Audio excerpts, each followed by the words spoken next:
Welcome to the Real Estate Real Success podcast, where we talk about key business successes and lessons learned along the way in the hopes of inspiring brokerage owners and managers to find new ways to grow their business.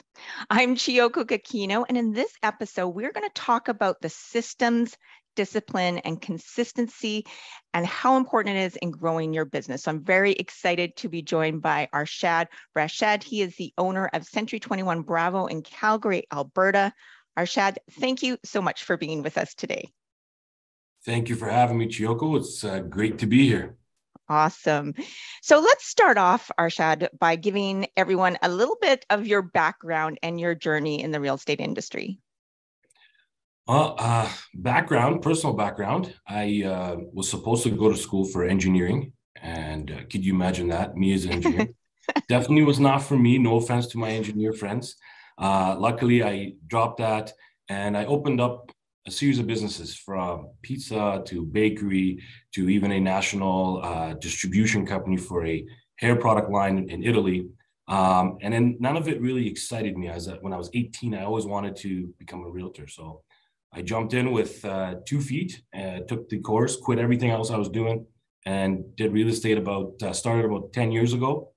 I quickly became a top producing agent in Canada. And here I am today. The rest is history.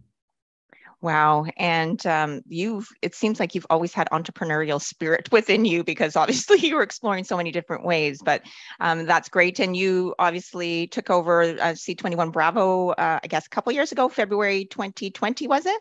February of 2020, yes. Yeah, great. So why don't you give us also some background on Century 21 Bravo and the markets in which your brokerage operates in, and what's kind of happening out there in Calgary? Well, Calgary has obviously experienced, just like everywhere else in Canada, recent real estate boom. We're in a position where our prices were never too inflated. Housing is still right now, even though with the interest rate hikes, it's still in demand. Things are still moving good. And we've got the oil industry that's come back. We operate in Calgary, Airdrie and Chestermere, which are surrounding areas to Calgary, in Olds, Alberta, and just recently in Edmonton, but Edmonton is specifically for our commercial team that's in Calgary that want to expand there. And you have a very strong commercial group at your brokerage, don't you? We definitely do. We do a lot of big land deals, commercial buildings.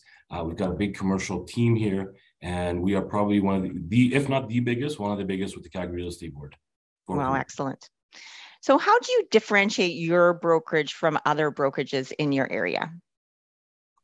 We differentiate basically. There's a series of things, not just one thing. It's really good staff. We have basically we've accountability, so access to the broker. You can get a hold of myself. You can get a hold of our staff, key specific roles.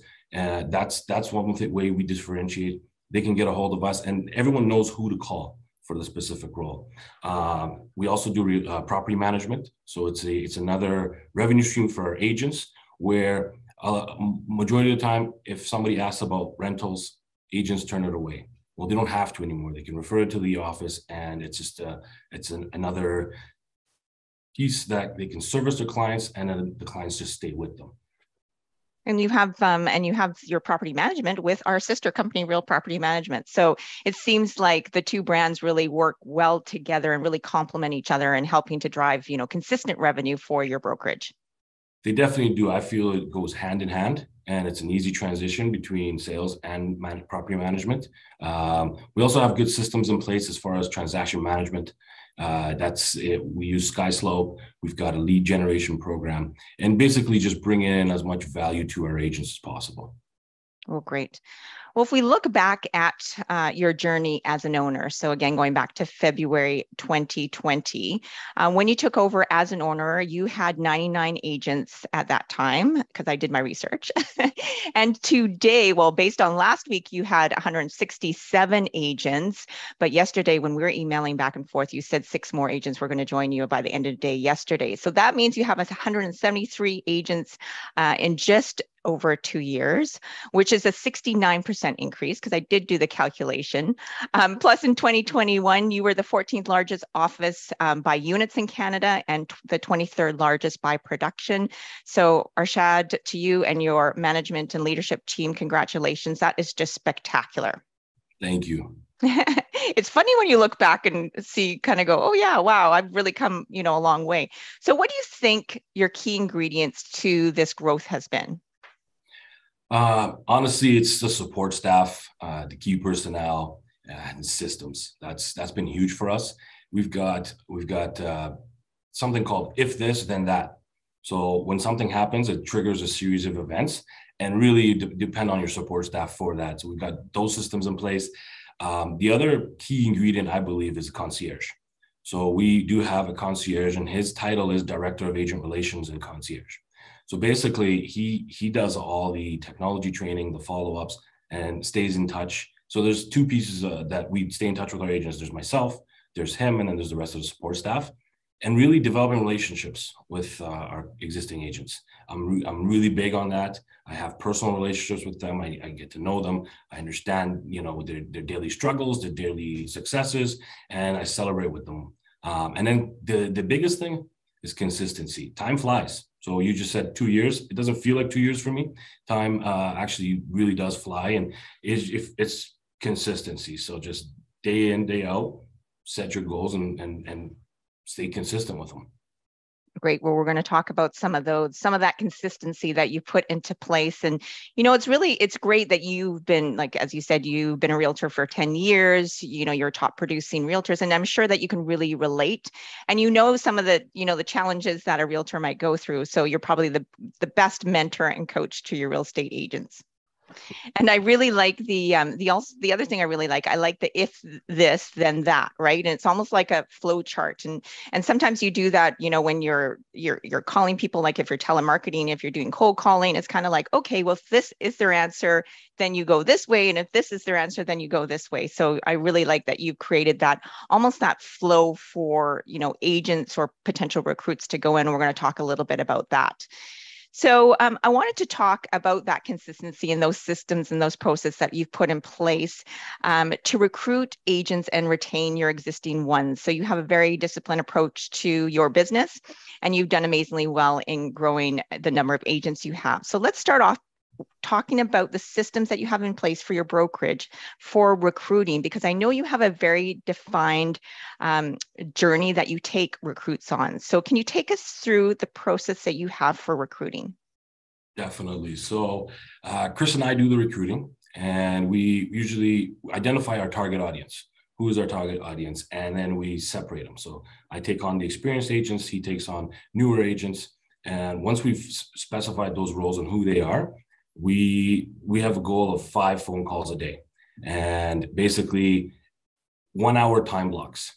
If in that time block, if we don't make the 5 phone calls, let's say it was 2 calls, but each call took a half an hour, we feel that was good quality time. So we believe in quality over quantity, but really we time block an hour a day, and the goal is to make the 5 calls. So that's the start. We do have a recruiting agency that makes calls for us between September and March. We do take the summer off for that, but they make the calls, they get us the appointments, and the goal is to get on the phone with them, build rapport, quick 15-minute conversation, and stay away from the fee talk. A lot of agents, especially, well, what are your fees? Well, it's more than that. Look at the bottom line as opposed to what you're paying in fees. So you stay away from that, and the whole goal is to get in front of them. Build that quick 15-minute rapport, and then get a meeting in front of them. Once we have that meeting, they either join or they don't. So if they don't join, we have a system in place for that, what we do with them. And if they join, then we've got our own onboarding. So if this, then that really kicks in. And it's an automated workflow that we've created to just any scenario. Great. And with your time blocking, because I think this is really, really important that you time block that hour, as you say, quality over quantity.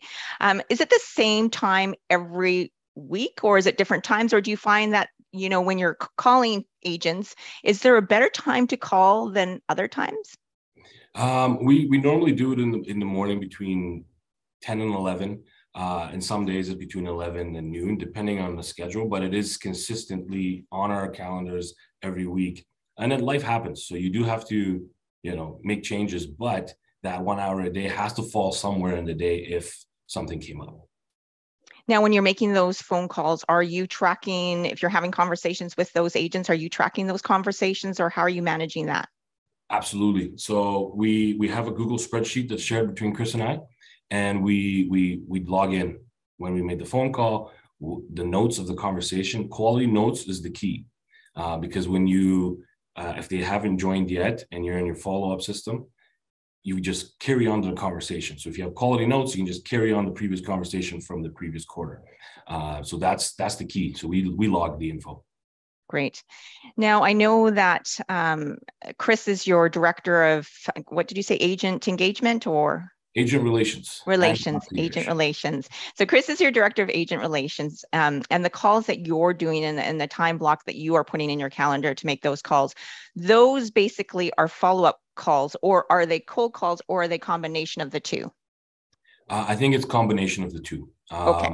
But really, I call it a cheat code for myself, because I was in the industry for, as a realtor for 10 years prior. And as a top producer, I know a lot of agents and built relationships with a lot of agents. So I lean on those relationships quite a bit. So those are the guys that I'm calling mostly.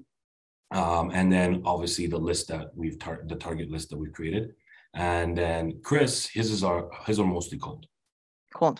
And then you said you hire an agency between September and March and they're just doing cold calls, I'm sure. Correct. Excellent. So let's talk a little bit about that follow-up process, because I know you are following up on, people that you've met with that decided, that they're not ready to join your brokerage rate at this time.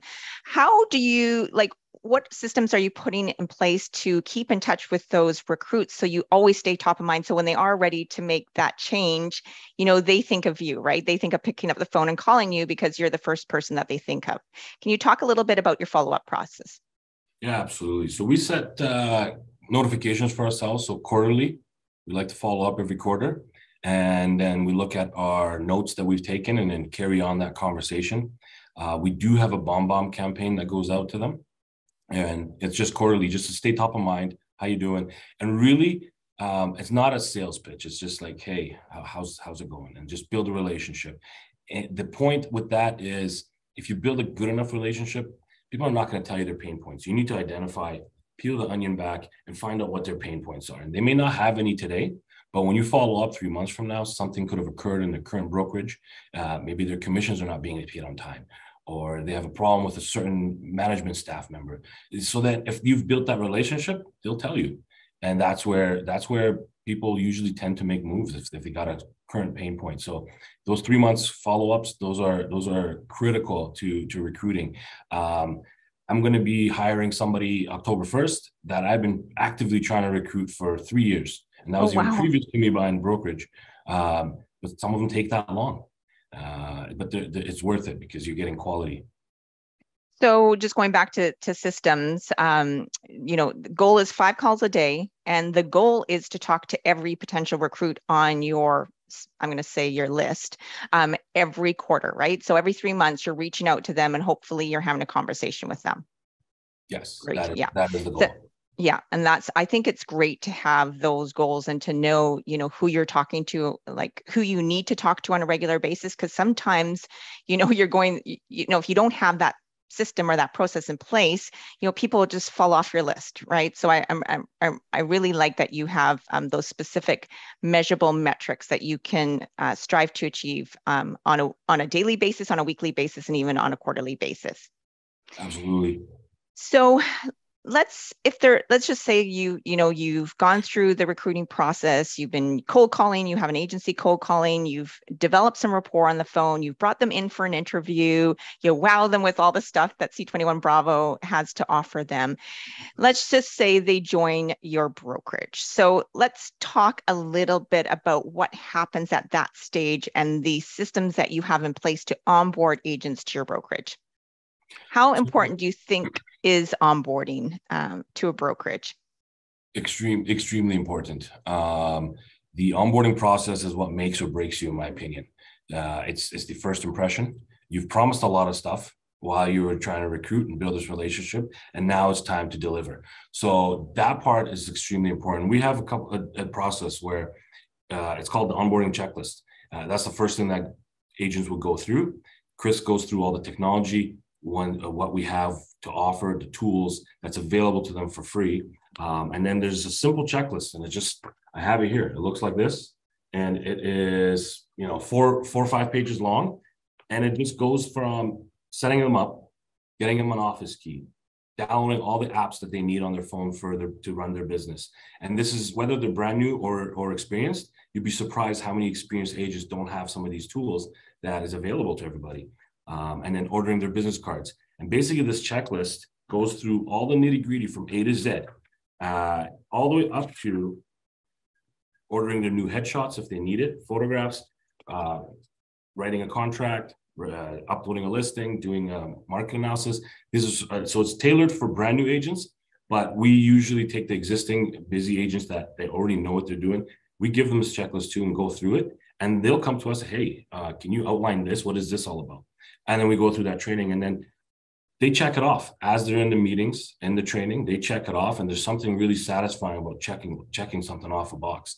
So that once they go through that, and we track it, and it's a way for us to hold them accountable as well.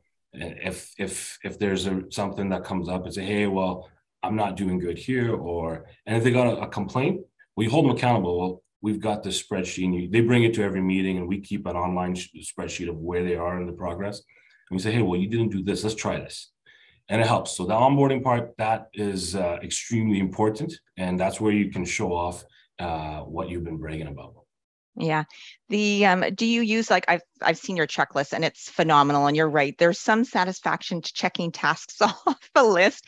And I like what you said too about, people can, they can review the checklist to say, oh yeah, okay, great. They're going to teach me this, not trying to think of all the things I need to learn. So you've just done a great job in laying everything out, and it's super detailed. Do you use that in do you show people when you're, having an interview, a recruitment interview, do you show people your onboarding process, and does that make them more excited or more, I'm going to say, comfortable about doing a transition maybe from another brokerage to your brokerage? Yes, we do. So once we get them into our initial interview, we've got a 15-minute process where I introduce myself, Chris introduces. We both like to be in the meetings, and Chris approaches it as a technology, getting ready down to business approach.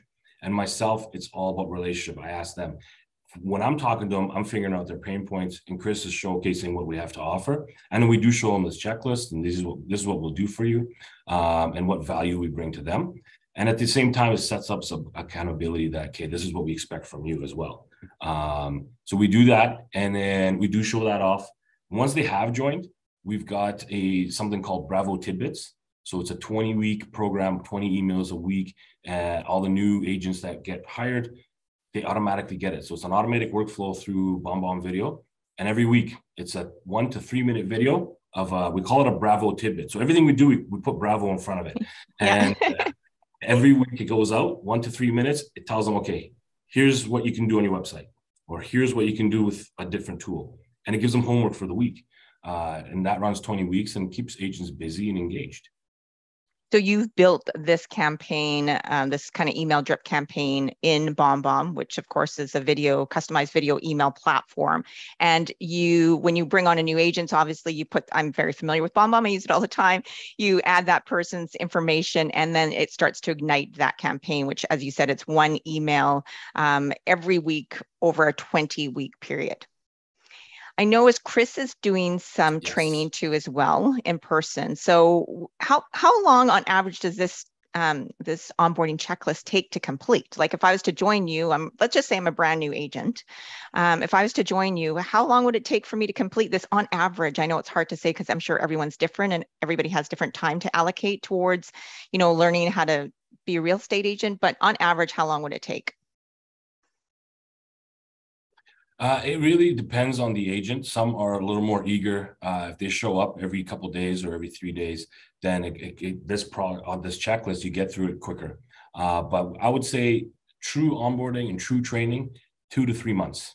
2 to 3 months. Great. So 2 to 3 months, kind of one-on-one training with Chris in person, or of course over Zoom, whatever is, I guess, comfortable at that time. And then, it takes about, 3 to 4 months to go through, 20 weeks, you get the email once a week. So there's a lot of support that someone gets when they come to your brokerage to be properly onboarded. Do you treat your, experienced agents differently in the onboarding process than your new agents? Experienced agents, slightly. We give them a little more leeway. So new agents, we put them on a program. This is the training. This is what we do. We do treat the experienced agents a little different. We give them, it's more on their time, little leeway, because they've already got a current book of business. They're working, they're doing business. So we evaluate that and then come up with ways to tweak and improve their business processes. Once they've graduated from this checklist for new trainees, then they get me on coaching, and then for experience they get me for coaching right away, and whether that be a phone call or an in-person meeting, I guide them through and say, hey, I make suggestions. And what I always do is not for everybody, but I make suggestions, and it's up to them, for experienced agents, to do what they do. And a lot of times you have to be able to read the room. The experienced agents might just say, hey, I know what I'm doing. I love your brokerage. I love these systems and these tools, but I don't want your help. So you read the room. And if they don't want the help, you just let them do their thing. Right. Well, I like that. I like the fact that you coach them after the onboarding program has been completed. Like, it doesn't be like, okay, you're you're done, good luck. You have that continuation of, you continue to onboard them really over the period of their careers by coaching them. And whether you start right away with experienced agents or start off the onboarding with the newer agents, you're always there to coach and to mentor them. You talked a little bit about some of the topics and sections that are in your onboarding checklist. One of the things that I loved about it when I looked through it was that, there's some parts that, you role play. Like, it's not just pushing information out. It's a collaborative process, right? So I think you have some things on there that has to do with role playing, or you give them homework, you get them to do something, which is maybe a CMA that they have to provide it to you. Can you talk a little bit about some of that stuff and how you make it interactive? Yes, absolutely. So we role play almost everything: cold calling, listing presentations, buyer presentations. We do role play. We even provide them with scripts if they are going to cold call. Provide them with scripts, and eventually we're going to role play door knocking too. So we go through the scenarios of how to door knock and what's your goal if you're going to door knock. So any business process that is in regards to prospecting, we try to role play with them. Great. So we talked about your onboarding program, and we've talked about the systems you've put in place to recruit new agents. Let's talk about the systems now that you've put in place to retain your existing agents and make sure that they feel supported and loved by C21 Bravo team. So what are you doing to support your agents now at your brokerage? You've got a lot of them to support now. Yeah, so we do, and it's always a work in progress, because for us, for existing agents, number one, build that relationship and hang on to those relationships. We do have Monday morning meetings. Every Monday they can drop in. They're not mandatory, but they drop in if they have something that happened over the week. They'll bring it up, and we discuss as a group, depending on who's there. And usually there's experienced agents there that can put in their perspective as well. We have Bravo tip of the week on Tuesdays, and Wednesdays we do Chris Leader's Edge training, and even experienced agents walk away from that saying, hey, I should really start doing that because I don't. You get busy in the whole business cycle, and you let go of the things that you should be doing. So it's a good refresher for them. And then I've taken some notes here. So celebrating their accomplishments. We do Realtor of the Month. So Realtor of the Month started off as somebody that did something outside of real estate and maybe in their community, but it evolved. So we included, to anyone that's doing something good for the community as a whole, or they're going above and beyond to service their clients or another agent, just something beyond the call of duty. So we feature them as Realtor of the Month, and it's a big hit. Agents love it. We've had actually agents, this month's Realtor of the Month, we had another agent recommend him and nominate him and gave a testimonial. So it's really good. We do our top 10 individual agents every month, top 3 teams, and then top 3 individual commercial agents, and then teams. So we recognize them in that sense. Other than that, it's really just communicating with them. I'd like to give the agents a call at least once every month or 2 just to say hello if I haven't seen them. We've got a very vibrant office, so people do come in and it's nice. And I take my 5-10 minutes to talk to them. But we recognize them for their wins and their successes. Great. And I think that, and I don't think we've talked about this, but I know one of your rallying cry is no agents is left behind, right? So Talk to me a little bit. We haven't talked about that, and I want to talk about it because I really like it. I really like the concept and the philosophy. So, tell me about, no agent gets left behind. So it kind of started off as when I first started. There's tools, resources that are available in the brokerage today that never was not back then, and it actually wasn't available anywhere in real estate, and agents were kind of left to fend for themselves and figure things out. So I was lucky to have great mentors like Graham Wilson, who mentored me, and I learned from him. But a lot of agents don't have that initiative to take courses, and I took a bunch of courses and learned. So, and then they get left. So no agent left behind comes from my experiences. So I want to give the value and the tools and resources that I always wanted to all the agents. And then we've got a new model: no agents left behind. We've got your back, and we've got your back.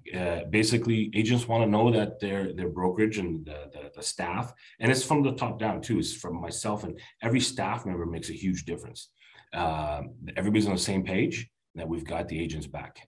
There's a million scenarios that come at them every day, and we've got their back, whether it be good or bad. Well, that's great. And you provide a lot of communication, a lot of training, a lot of knowledge. Like I think that I've seen on social media that you bring guest speakers in. I don't know if those are, yeah. We do, absolutely. Thank you for reminding me. So on top of all of the training, so we have training all the time, but we try to bring every 2 weeks guest speakers in, whether it be a lawyer, a mortgage broker, or someone from the industry, something that would help the agent get their business to the next level. So we bring those speakers in. And then we do monthly newsletters. So in the monthly newsletter, there's a message from the desk of Arshad Rashad and a video. I love video because I think video is king.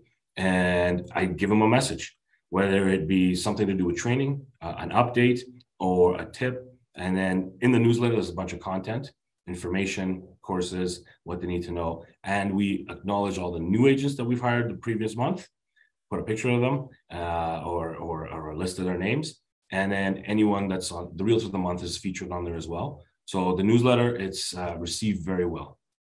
So you got a monthly newsletter, you have speakers, industry speakers come in on Fridays, you have the Leaders Edge training that takes place on a consistent basis. Like I know you run it for a period of time, you're off and then you start it again.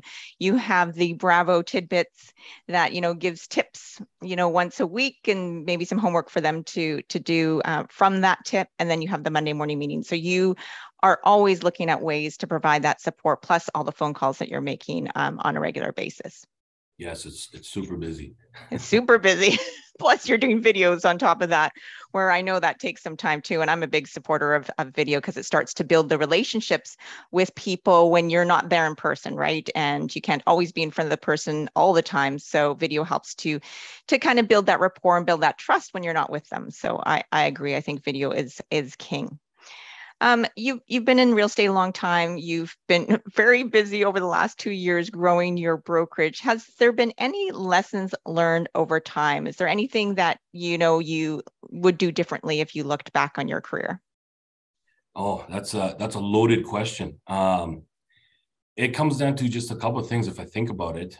Work-life balance. That's, I think, super important to have that balance where you're scheduling it in, life and work, and then building consistent habits for productivity. I think that's one of the biggest ones. Right. I'm sure lots of people would say that, and but it's so true, right? Especially, when you take over a brokerage like you did in the last 2 years and you're just going full out, you've increased the number of agents in your brokerage by 69%, something's going to have to sacrifice. So it's, I'm sure that now that you've been successful, hopefully you'll be able to find more of that work-life balance.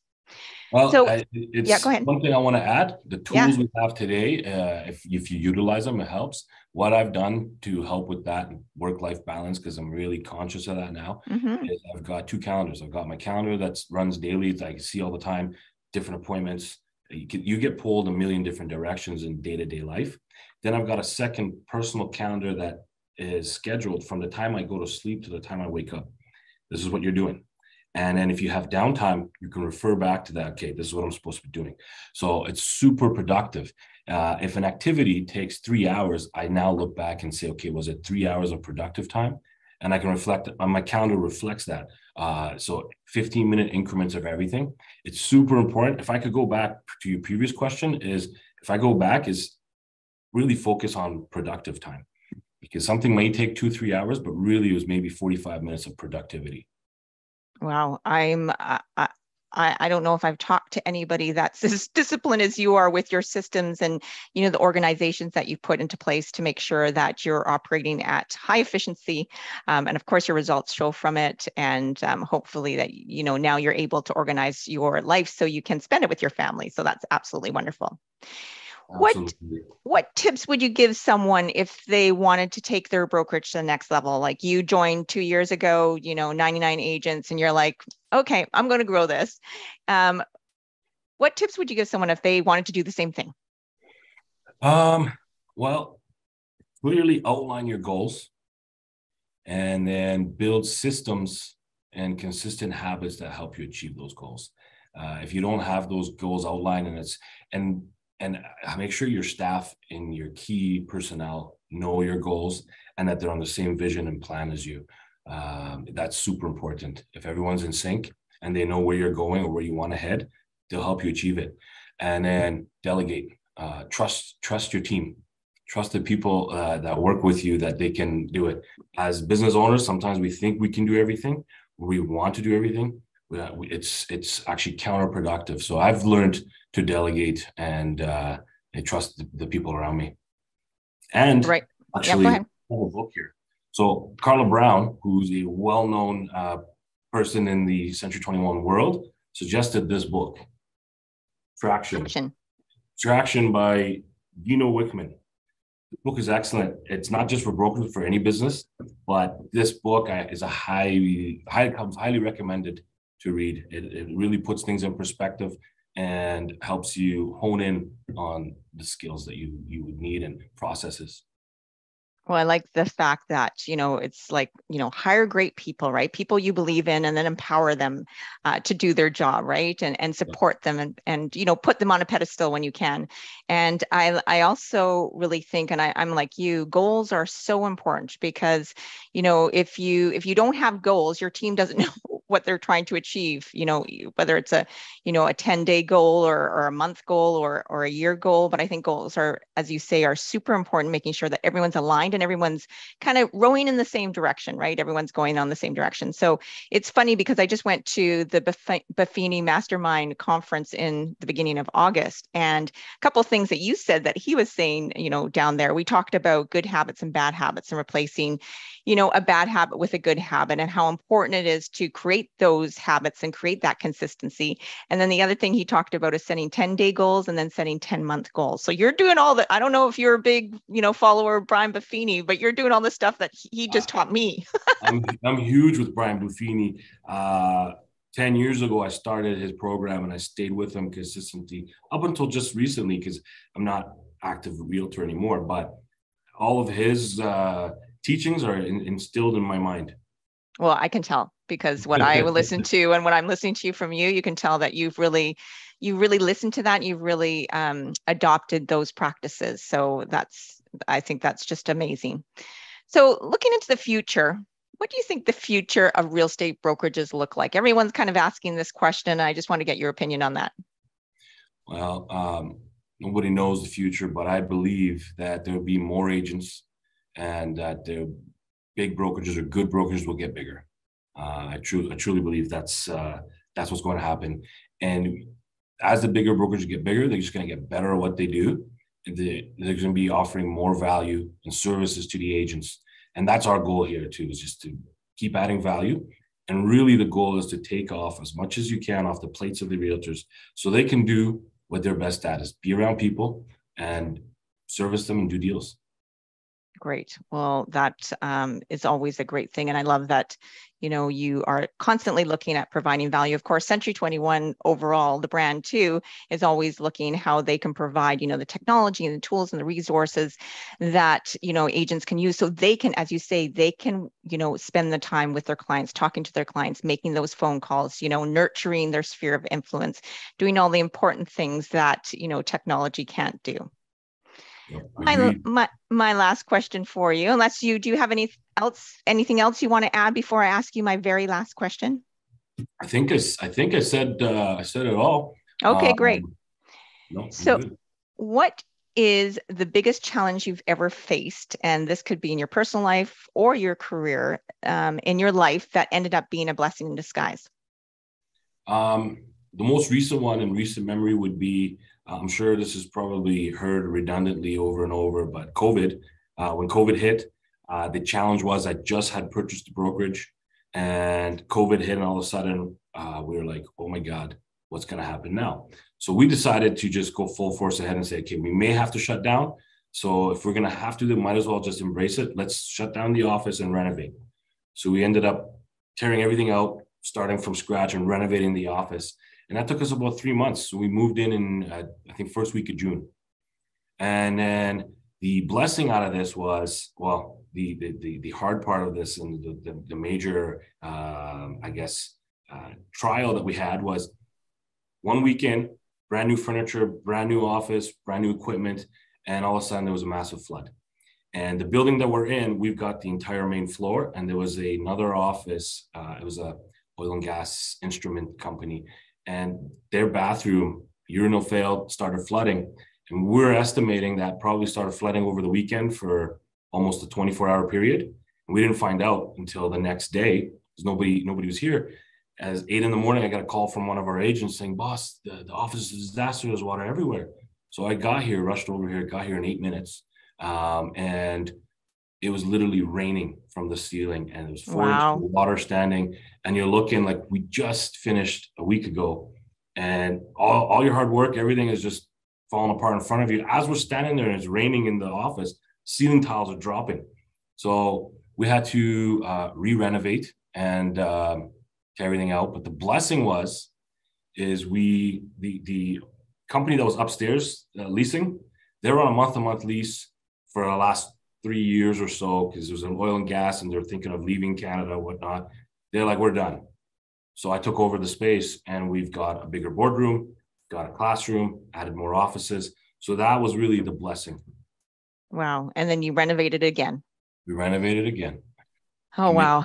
I couldn't imagine, just doing a renovation and coming in and it's like raining in the place. Like I just can't even imagine that. That's crazy. It was tough. We ended up, I think, renovating again. We didn't finish until November of that year. So luckily, the blessing in COVID for us was that everyone was used to working virtually. So we didn't really need the office space at the time. Well, the one thing that you pointed out too is that you took over the business in February 2020. COVID was March of 2020. So you're right. You took over the business right before COVID, probably weeks before COVID came down the world, and you still had this 69% growth in growing your business. So again, I am so proud of you, Arshad, and the rest of your team. Graham has set, a great foundation for you to build upon, and your whole management team there, Colleen, Chris, everybody, thank you so much. You make us proud each and every day. How can people get a hold of you if they want to ask you some more questions?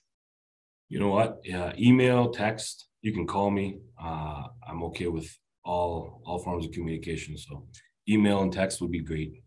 Great. Well, you can just, I'm sure if people want to contact you, they can just, could they just Google you and find out the information?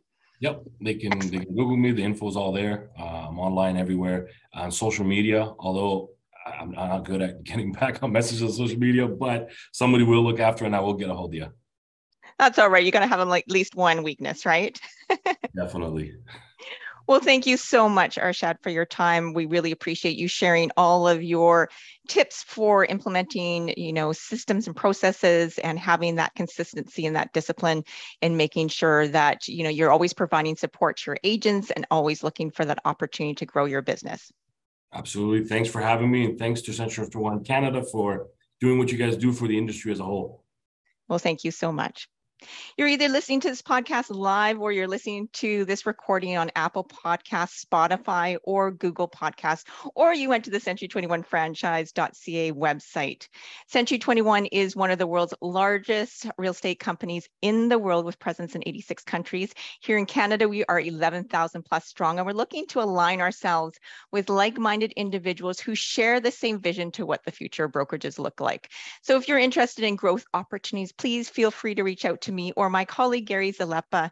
You can find our information on century21franchise.ca website, or you can connect with me on LinkedIn or Facebook and we can set up a chat. Anyways, thank you everyone for joining us. And thanks again, Arshad. Thank you. Take care.